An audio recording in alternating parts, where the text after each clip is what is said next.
చేసినప్పుడు ఒక vibe create అవుతుంది. ఆ వైబ్ క్రియేట్ అయింది గ్లోబల్ లెవెల్లో. ప్రధానమంత్రి దగ్గర ఢిల్లీలో ఎంఓయూలు చేసినప్పుడు కానీ, లేకపోతే ఆయన cloud CEO, Google cloud CEO Kurian గారు రావడం కానీ, వాట్ ఎవర్ ప్రపంచ స్థాయిలో మోగిపోయింది. కానీ ఇక్కడ మరి అది ఏమీ దౌర్భాగ్యమో తెలియదు. సో వాళ్ళు వేస్తున్న మెయిన్ ప్రధానమైన వాటిల్లో నాకు అర్థం కానిది ఏంటంటే, అదో గోడౌన్ అనే మాట ఐ కాంట్ డైజెస్ట్ ఇట్. అది ఎందుకు అలాంటి మాట ఎందుకు వస్తుంది? మీరేం చెప్తారు ఆ మాట అన్న వాళ్ళకి, ఆ బ్యాచ్కి? Yes Wall Street Journal is suppose to be world's best of దాని బిజినెస్ పత్రిక. 2 రోజులు వరుసగా 5 కాలం న్యూస్ వచ్చింది, వరుసగా వచ్చింది 2 రోజులు. ఇవాళ పొద్దున నిన్న పొద్దున చంద్రబాబు నాయుడు గారు ఆయన దాని ఫేస్బుక్ అండ్ ట్విట్టర్లో కూడా పెట్టినారు. అంత ముందు కూడా వచ్చింది స్పష్టంగా. దాన్ని వైజాగ్లో ఉంటుంది, మొత్తం ఇచ్చారు డీటెయిల్గా. సో అంత పెద్ద పత్రిక 2 రోజులు వరుసగా 5 కాలం న్యూస్ ఇచ్చింది అంటే you can imagine the gravity. అంటే దాన్ని వాళ్ళు ఎంత గొప్పగా చూస్తున్నారు అంటే. ఇంత మేధావితనం వాళ్ళకి లేదు కదా. చెప్తాను, వస్తాను. ఇప్పుడు ఒక క్షణం చూడండి, గూగుల్ తన మొత్తం ప్రాజెక్ట్లో $75 మిలియన్ దీనికి మొత్తానికి పెట్టుకుంది నెక్స్ట్ 5 yearsకి. దాంట్లో 15 billions are going to come to Andhra Pradesh, Vizag. So దాని యొక్క గ్రావిటీ చూడండి ఒక్కసారి మీరు. $15 బిలియన్, 1,35,000 కోట్లు, 37,000 కోట్ల రూపాయలు ఇవ్వాలి. దీని ప్రకారం చూస్తే ఇంత డబ్బు వాళ్ళు అక్కడ పెట్టేవాళ్ళు వాళ్ళైతే పిచ్చోళ్ళు కాదు కదా.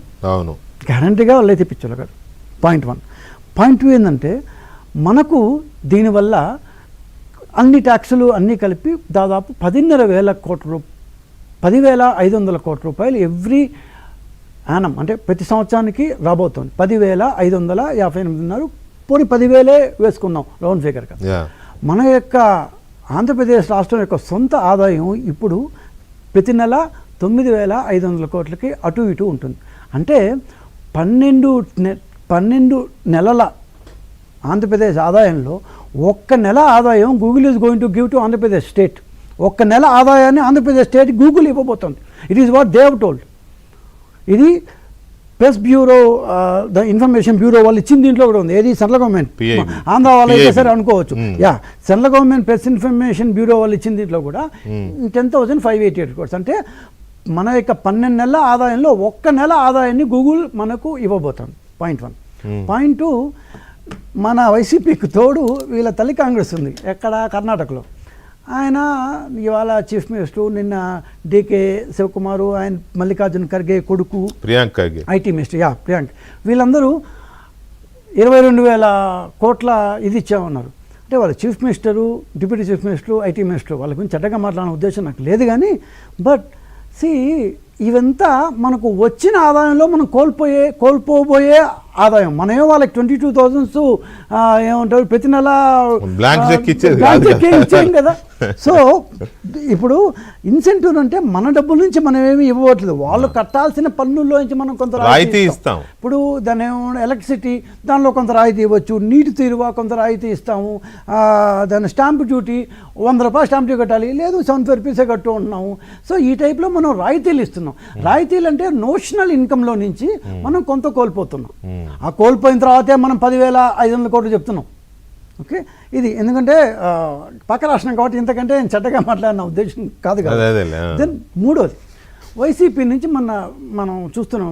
నువ్వు ఒకటి గమనించావా సార్, వైసీపీ నుంచి మన కోడిగుడ్డు శాఖ మంత్రి అమర్నాథ్ తప్ప, అని ఆయన శాఖే అది దాదాపు, ఎందుకంటే ఆయన దాంట్లో స్పెషలైజేషన్ ఉంది కాబట్టి.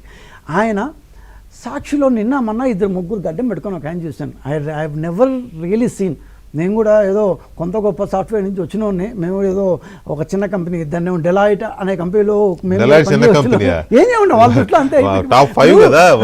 ఇప్పుడు గూగుల్ అనే కంపెనీ చిన్న కంపెనీ అయినప్పుడు డెలాయిట్ అంతే వాళ్ళ అంతే వాళ్ళది జుజుబి. అట్లా ఈ వైసీపీ పార్టీలో ఉన్న మెయిన్ లీడర్స్ ఎవరైతే ఉన్నారో వాళ్ళెవ్వరు కనీసం మాట్లాడటం లేదు.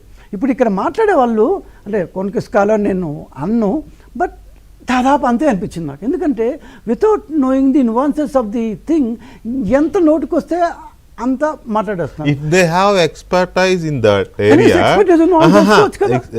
if they have expertise in that area, అర్థమవుతుంది. కానీ ఇలాంటి పదాలు వాడడం వల్ల జుజుబీల ఇల్లు అంతే కదా గోడౌన్ మరి. అనడం ఏంటి? ఆయన జోకర్ అయిపోతున్నాడు. అంతే ఆయన కదా. ప్రతిసారి ఏమంటారు ఊరికే మాట్లాడి, ఇప్పుడు ప్రతిపక్షంగా ఉన్నప్పుడు నువ్వు మమ్మల్ని ఏదో ఒక తిట్టాలి, మేము కూడా తీసుకుంటాం. ఇప్పుడు ఆయన 5 నుంచి 10 టీఎంసీలు వాటర్ పడుతుంది అన్నాడు.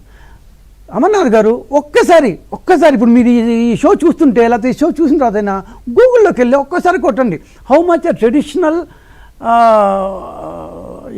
Then data centre with 1 giga capacity ఎంత తీసుకుంటుంది. అంటే ఎందుకు నేను ట్రెడిషనల్ వాడినా అంటే, కూలింగ్ చేసేటప్పుడు కొన్ని రకాల మేము స్టార్టింగ్లో అది టెక్నాలజీ వచ్చే కొద్దీ ఇంప్రూవ్ అవుతూ ఉంటుంది. స్ప్రేయింగ్ ఆఫ్ వాటర్ అంటే వాటర్ వచ్చే కొద్దీ స్ప్రే చేస్తారు వాటర్ని. సో అది మరీ సాంప్రదాయకమైంది. అక్కడ నుంచి చాలా దాని రకాలు వచ్చాయి. దాన్ని ఎవాపరేషన్ టెక్నిక్ అని రకరకాలు వచ్చాయి. సో ఇది లీస్ట్ వాటరు మరీ ఎక్కువ టెక్నికల్ అవుతుందో నాకు ఐడియా లేదు, కానీ ఒక్క నిమిషంలో చెప్పేస్తాను. అకాడమిక్ వద్దులే. ఇప్పుడు ఒక ఇండస్ట్రీ యావరేజ్ ప్రకారం 1,08,000 లీటర్లు పర్ కిలోవాట్ అవర్ ఖర్చు అవుతుంది. ఇంత పెద్దది చెప్తే అర్థం కాదేమో, ఒకే మాటలో చెప్తాను. Annual consumption of water will be 0.56 TMC maximum. అంతకంటే అయ్యే 0.56 సంవత్సరానికి 15 బిలియన్ 15.57 బిలియన్ లీటర్స్ అవుతుంది. ఒక టీఎంసీ అంటే 20. మన దగ్గర మనకు టీఎంసీలు బాగా తెలుసు. గోదావరి కృష్ణాలో నుంచి మనం 300 టీఎంసీలు సముద్రంలో కలిసిపోతుంది, 3,000 టీఎంసీలు సముద్రంలో కలిసిపోతా ఉంటావే. నాకు కోపం వస్తుంది, పిచ్చదవల్లారా అని మాట అనిపిస్తుంది. నువ్వు నాకు బూతులు వద్దన్నావు కాబట్టి మాట్లాడలేదు. సో అర్ధ TMC that's the maximum. So వీళ్ళు చెప్పే టెక్నిక్ ప్రకారం 0.19 to 0.28 అంటే ఒక టీమ్స్ అనుకుంటే 0.19 నుంచి 0.28 దాకా నీరు అవసరం అవుతుంది. అంతే వాళ్ళు ఏం చేసుకుంటారు? నీళ్ళు ఇస్తే వాళ్ళు ఏం చేసుకుంటారు చెప్పు?